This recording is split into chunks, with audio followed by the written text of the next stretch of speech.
Yes, so Hairless here. Today's patron request comes from Anna. Thank you for this one. This is Sohyang and it is the song Arirang Alone. This is from a TV show called Immortal Songs 2, and the song itself, it's a Korean folk song. I did a bit of Googling and apparently there are an estimated 3,600 variations of 60 different versions of this song. So whilst I may not be completely sane, I am sane enough to know it's probably best to dive straight into this one without using one single original version as a benchmark for comparison to look at the differences or similarities. That said, I did watch one version that I found.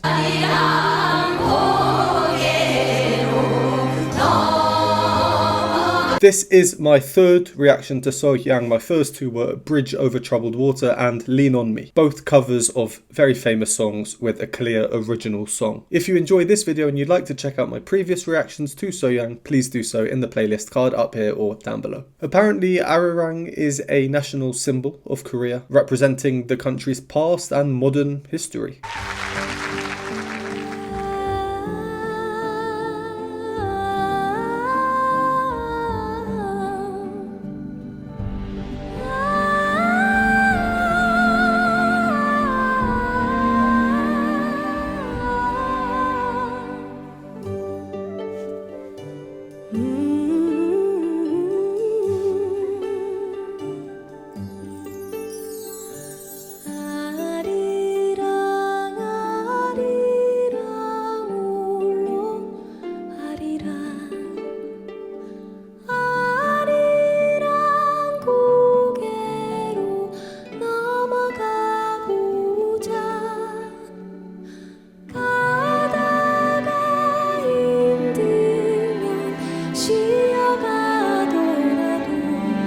Her tuning, impeccable.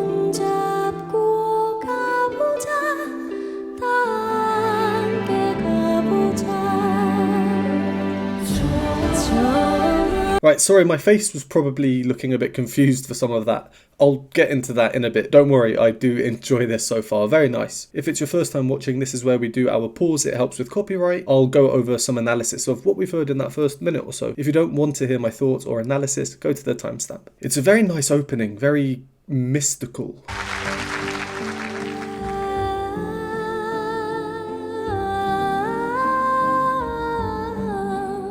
We get an interesting chord there. Overall, we've heard 4 chords, and the journey, it starts in G major and finishes in G major. But the inner lines are very interesting en route from the start to the finish, the same chord. So we start with G, but then the second chord has this note in it, and also this note. So we hear that, then we get this note, and then finally we finish in a G chord again. So there's this clear path down, and that, and then finally. That is a nice falling motion right from the off, a complete contrast to Sohyang's rising phrase, which then joins that falling descent for the end of the phrase. Lovely backing instrumentation to the plucked pizzicato type low strings. Sounds kind of like a harp, and the sustained notes we hear as well behind that, they cause all these nice dissonances, movement versus static. Her voice, quite airy, moving in and out of a blended voice. Like I said before, mystical, that's the word that comes to mind. The next phrase is peculiar, at least by Western musical standards. Of course, this is a Korean folk song, so we can't really think of it too much in terms of Western music, which is certainly what I'm most familiar with, as I know a lot of my viewers are.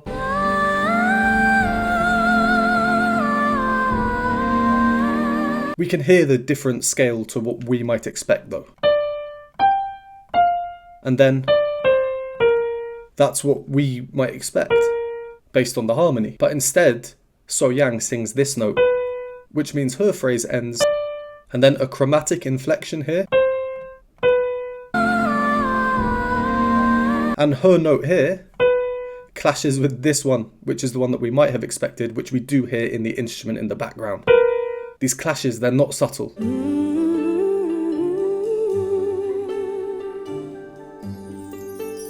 We've had a gentle sound by her so far, very, very different to the intense, powerful sound with the crazy high blended voice that I've heard in my previous 2 reactions, but of course this might come later. Then the next phrase, I loved the rhythms in it. Firstly, in the background, the first phrase is dotted, which is like a lilted rhythm, chumpa, chumpa, and then after that is standard rhythms, cha cha cha cha cha cha.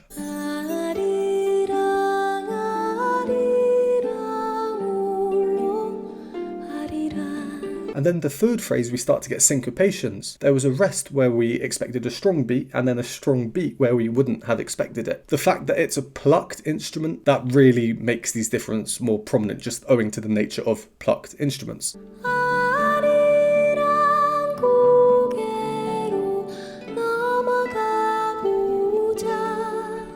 The tuning, the tone, oof.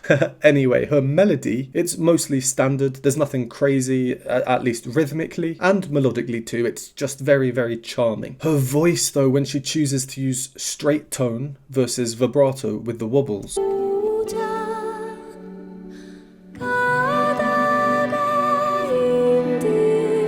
The start of that phrase, straight tone, and then a bit of vibrato towards the end. I've said this in previous videos, and it's much harder to sing with a straight tone and be perfectly in tune than with vibrato. The main reason being that vibrato tends to lift up the sound, stops people singing flat, and also it hides any small tuning issues you might have because you're alternating between notes quickly. She sounds auto-tuned because she's so in tune.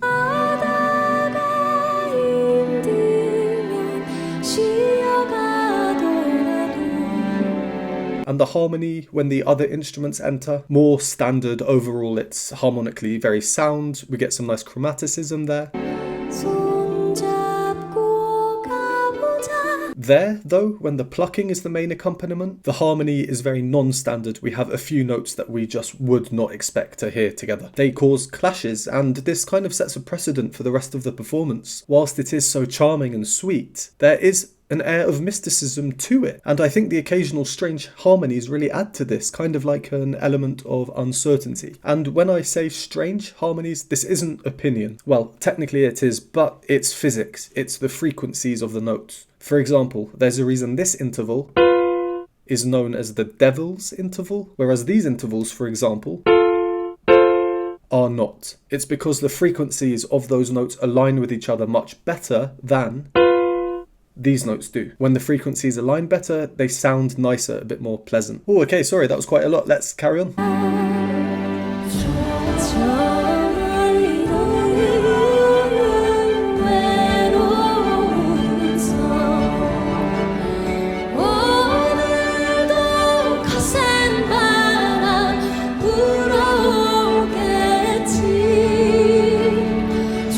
Some of these harmonies,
oh, blimey. I feel like that was a climax moment that we usually get towards the end. Wow. Well, some very interesting things that we've just heard in that little section. So let's do a quick recap. I'll try and do it chronologically. So we carried on and we had this unison singing with the chorus. And the obvious new feature was these rhythmic strings adding this vitality to the sound.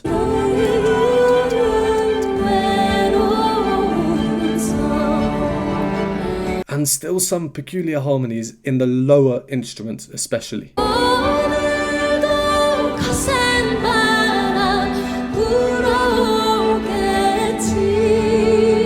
Usually they're the harmonic foundation, like the rock underneath everything. So these unexpected harmonies that we don't often hear, they are really intriguing, to be honest. They definitely grab our attention. Well, at least they're definitely grabbing my attention. I want to use the end of that phrase as an example. Let's listen to the bass part, the low part. It goes down to this note.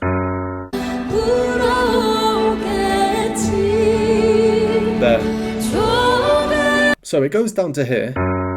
The melody goes to here. And in terms of harmony, the chord is a D chord. And after this D chord, we move to those two chords that I just showed. The lowest note in each chord is the root note. So in D, we have a D at the bottom. And in G, we have a G at the bottom. What we're hearing here instead is for the D chord, it's this middle note that is moved to the bottom. And you'd think, okay, fine, that just needs to move up by a half step to then form the bottom of the G chord. But no, again, they take this middle note and use it as the bottom note. These chords, where the middle note is put on the bottom, they're called first inversion chords, and they seem to be favoured in this arrangement. This does kind of weaken the harmonic strength of the lower instruments, which is usually their strength, their forte. But in turn, this leads more focus and more strength, let's call it more power, onto Sohyang's melody, which is up much higher.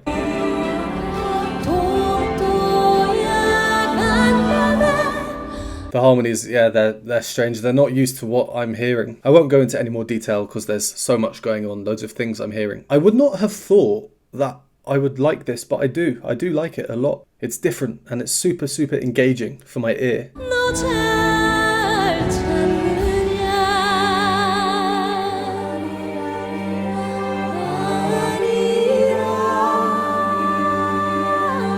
Mystical, ethereal. I feel before this the performance overall seemed quite happy, quite hopeful, positive, but now it's taken a turn, especially when the violin enters, this very sorrowful sound.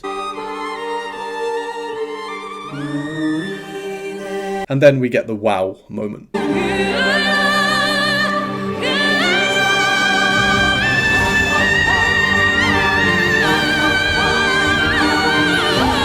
There's that blended voice that I can only assume, is so famous for. I mean, she's famous for so many things, but this blended voice and her skill over it, that's an incredible skill. Definitely something not everyone can do. And then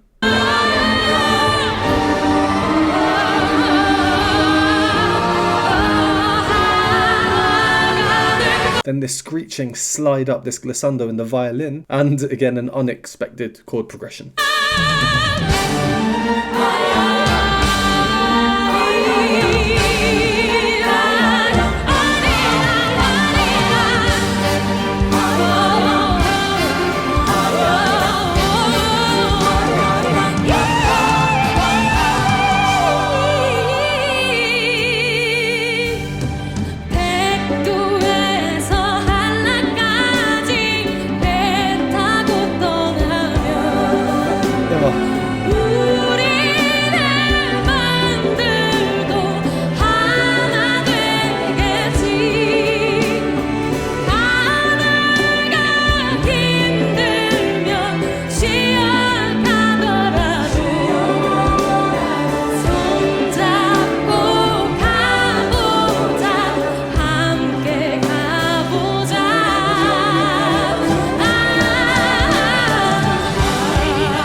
There's so much going on in this song. Wow. I'd love to know anyone who's watching this who knows this song or a version of it, how similar or dissimilar to the version is this arrangement. Yeah, let's go over a few more things. This section now, the arrangement, it's been immediately modernized. We get the drums come in, we get the brass, trumpet, trombone, a prominent descending chromatic bass line.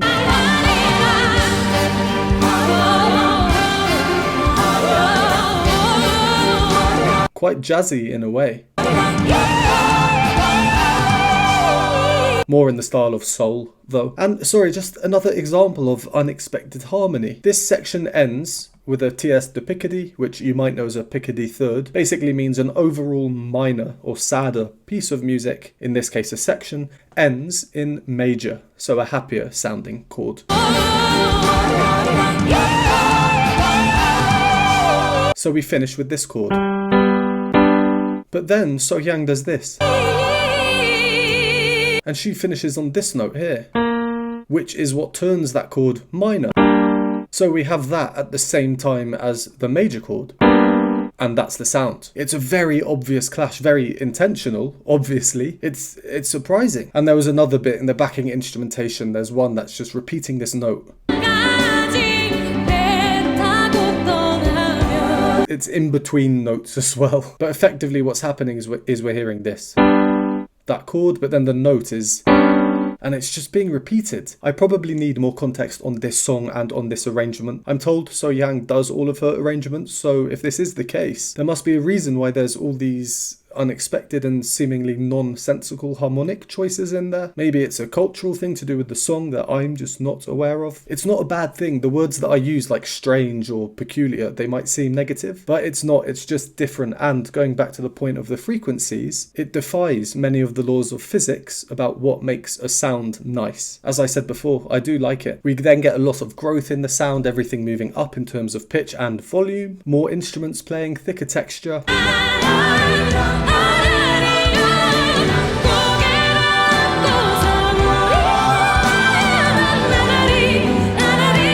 Oh, I really like that bit. Alright, let's carry on until the end from where we left off. It's almost like she's conducting to the audience at this point.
It's nice.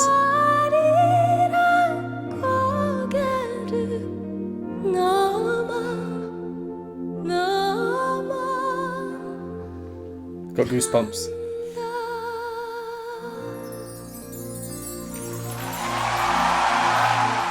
The shift to the softer bit at the end, a lot of that airy voice. Yeah, I had goosebumps all through my body. Is there a performance that she's ever done where she doesn't have some wow moment like that? It's 100% record in my 3 times that I've seen her so far. There's no point me repeating myself. Blended voice, high up, so powerful. Not many people can do that. She used it, interestingly, again, in terms of harmony. She was causing these temporary, very harsh dissonances with the brass twice in a row.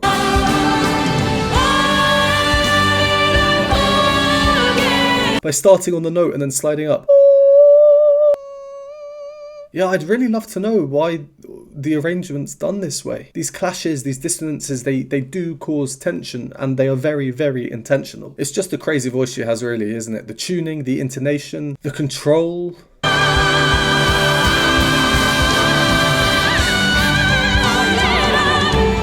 The power, did I mention she has a powerful voice? And with that in mind, it makes the choose to end in a soft manner all the more powerful.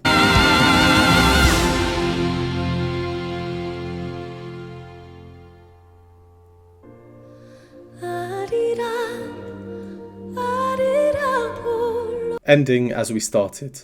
mystical. I feel I've said quite a lot on that one. I have nothing more to say. So many interesting things with that arrangement. I'm going to listen again a couple times. I'm sure I missed a lot. I like it when it's that engaging and there's so much to listen out for. Thank you again for this request. Really, really interesting one. And thank you as always to everyone for watching. If you enjoyed the video, please give it a like and subscribe to the channel. And if you want to support me further and get access to exclusive perks, you can do so by joining the Patreon linked on the screen now, YouTube membership, buy me a coffee linked below, and I will see you next time.